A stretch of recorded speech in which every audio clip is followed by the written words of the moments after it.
poursuivre sans transition avec nos échanges et aborder le sujet de la décarbonation du transport de marchandises. Je vais demander à Franck Lacroix, directeur général adjoint d'Engie, de nous rejoindre sur scène.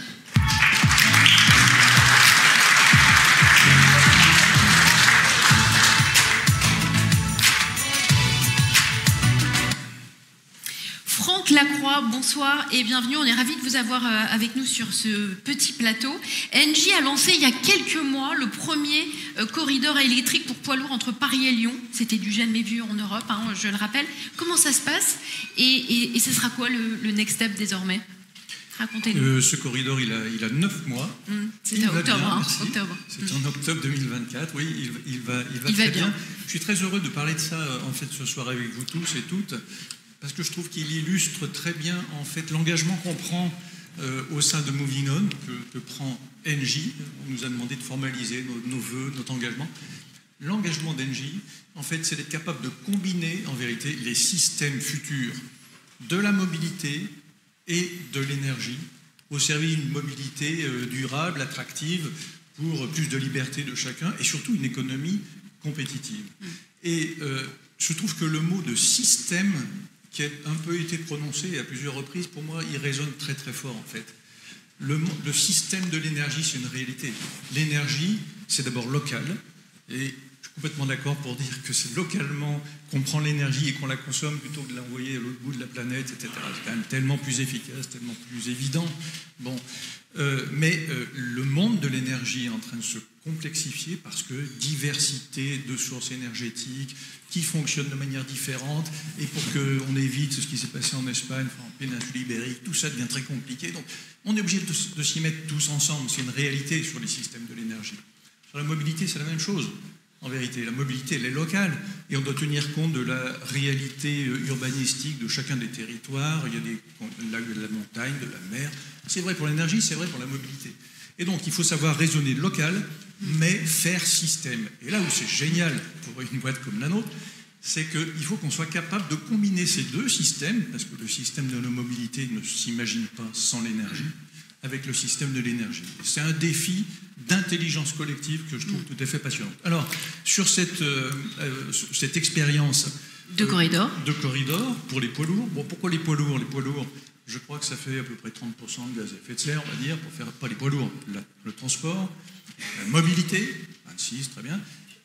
Au sein de ce monde de la mobilité, les poids lourds, c'est quand même très important, hein, ça fait 1 et quelques % des véhicules qui circulent, mais ça fait plus de 20%, je crois, des émissions. Donc, c'est un sujet très intéressant.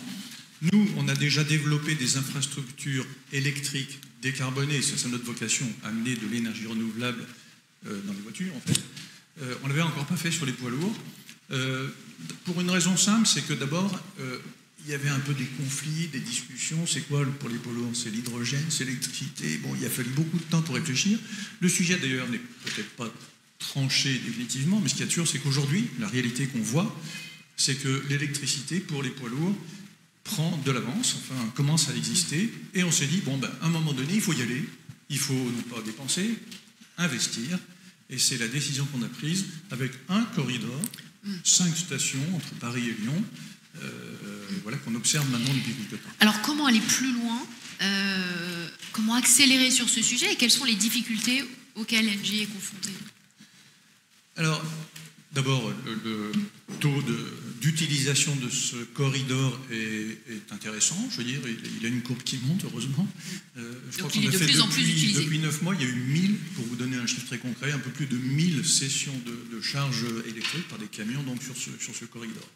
Maintenant, notre sujet, c'est clair, c'est de passer à l'échelle. Donc, pour passer à l'échelle, nous, en tant qu'entreprise privée, on réfléchit à déployer des corridors ailleurs, parce qu'une petite expérimentation, ça ne fera pas le bonheur d'une entreprise de transport de poids lourds. Elle ne va pas seulement entre Paris et Lyon, c'est évident. Donc, nous sommes en train de développer nos réflexions sur l'Allemagne, sur la France, sur l'Espagne, pour faire des corridors qui sont plus... Maintenant, une des difficultés, on a pas mal de challenges à relever. Un des points majeurs, c'est le soutien public, évidemment, pour cet investissement qu'on lance. et notamment la question du soutien sur l'achat de véhicules électriques, de poids lourds électriques. Il y avait un dispositif qui a d'ailleurs été remplacé, qui était par l'ADEME en fait, mentionné par l'ADEME, qui a été remplacé par un dispositif de C2E, certificat d'économie d'énergie, pour faire simple. Je ne vous parle pas de la lisibilité du dispositif de certificat d'économie d'énergie, qui est catastrophique, pas seulement pour le transport, mais pour l'ensemble du monde de l'énergie. Bon.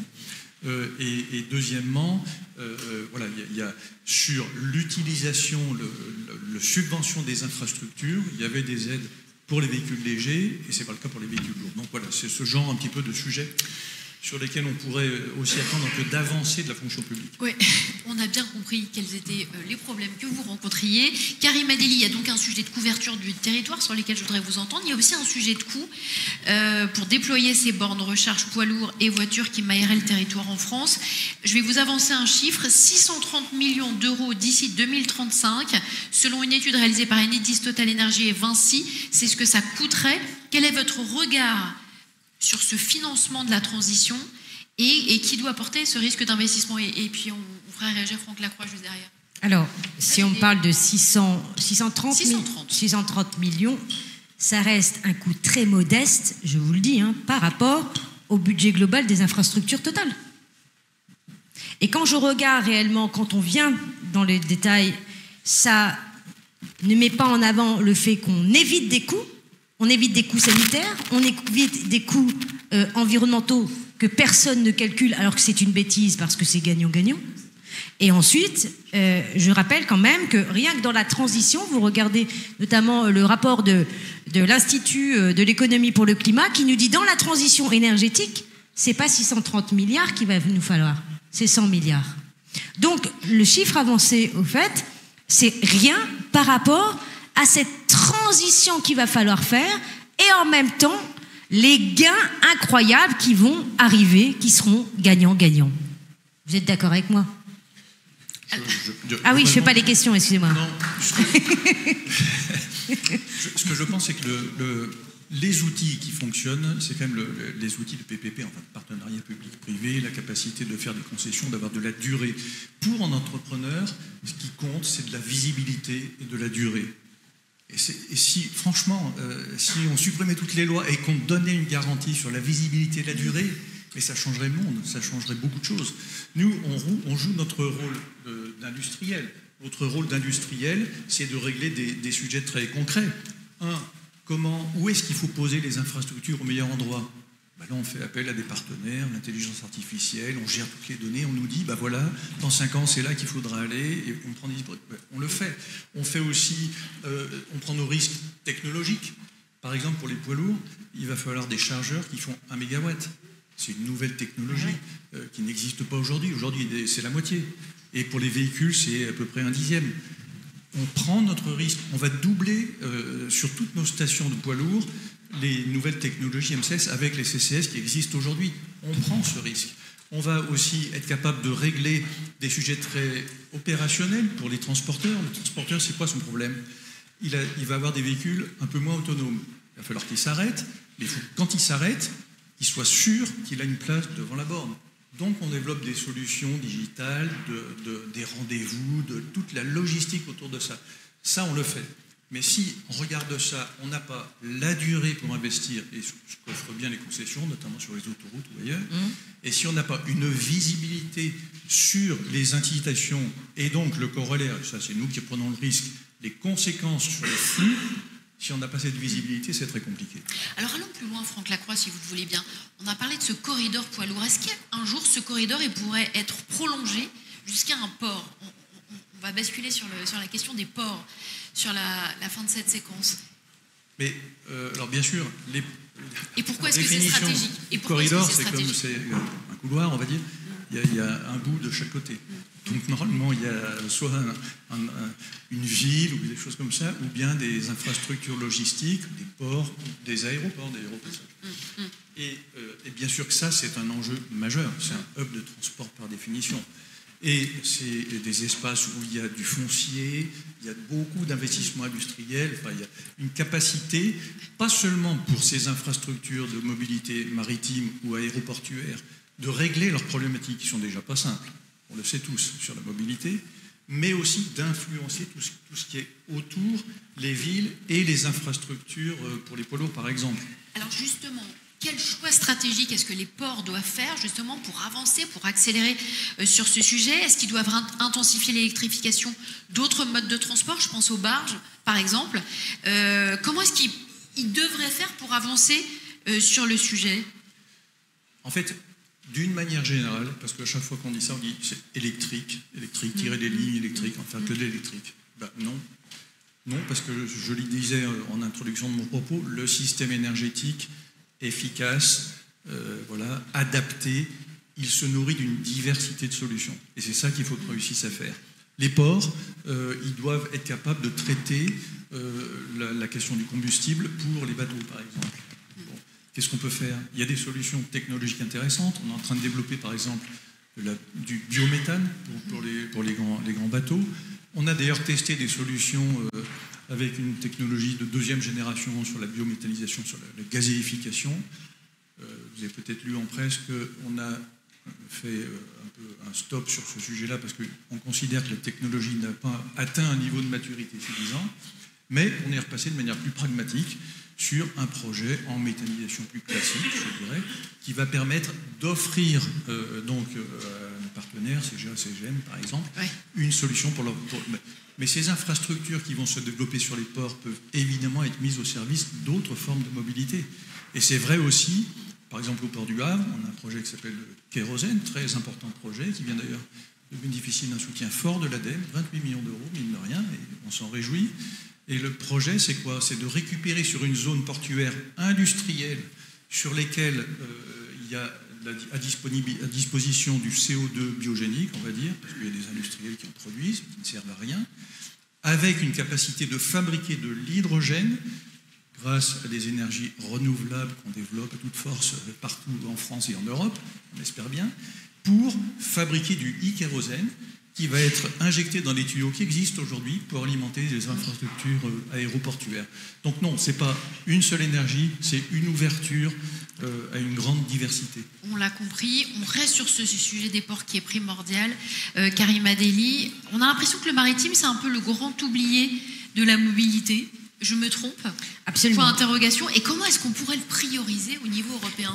Absolument, c'est le grand oublié. Même le report modal, on parle tout de suite de la route et jamais du fluvial, par exemple. Vous voyez, alors qu'on est un pays où la façade maritime est exceptionnelle. Il faut savoir qu'en Europe, nous avons les 20 grands ports qui captent à eux tout seuls 75% notamment des produits. 90% des produits en Europe viennent par la mer. Donc vous vous rendez compte de ce qu'il faut faire.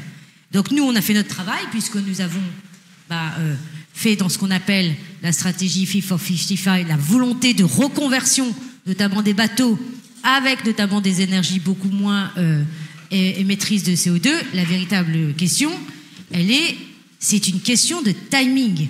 Et je suis désolée de vous le dire, maintenant la course de la concurrence des ports va être terrible.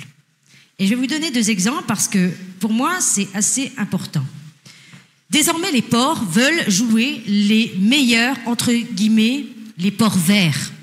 La volonté d'avoir des ports aussi vraiment les meilleurs sur l'innovation. Par exemple, le port de Rotterdam développe déjà un hub hydrogène avec des interconnexions industrielles, c'est-à-dire que sur leur port, les industriels s'engagent à ce que les matières, etc., viennent par des matières, notamment, notamment des émissions et donc des carburants beaucoup moins émetteurs que d'autres.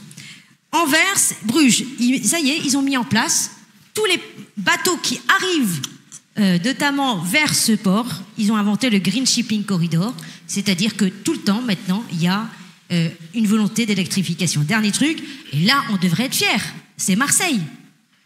Marseille est dans une dynamique incroyable. Ils ont une ambition réelle de dire, OK, pour l'instant, on fait un hub GNL de transition, mais on va rentrer dans l'électrification des quais.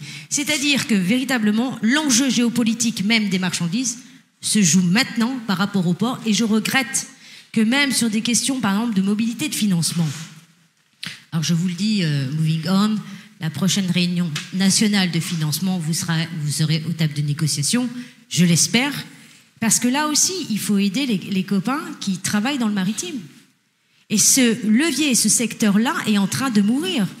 Alors que derrière, c'est bon pour le climat, c'est bon pour l'emploi, la batellerie, etc. Ce sont des métiers extraordinaires. Et la troisième chose, c'est stratégique. L'innovation se fait de plus en plus au niveau des mers que sur Terre. Dernière question pour tous les deux en guise de conclusion.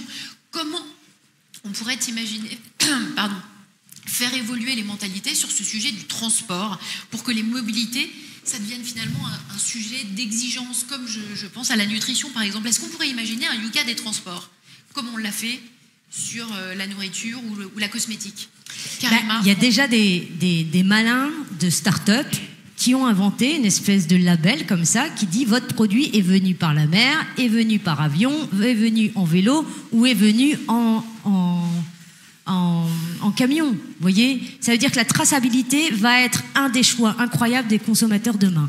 Donc là, il faut anticiper. Deuxième chose qui, moi, me paraît très importante, c'est tout à l'heure, il y a la première table ronde, vous avez parlé, je ne sais plus si c'est le représentant de la Massif ou de Capgemini, mais dans cette mobilité inclusive, il y a tous les silencieux de la France, comme il y a tous les silencieux, notamment des Européens. En fait, les silencieux, c'est ceux qui n'ont pas accès à la mobilité. Et pour deux choses.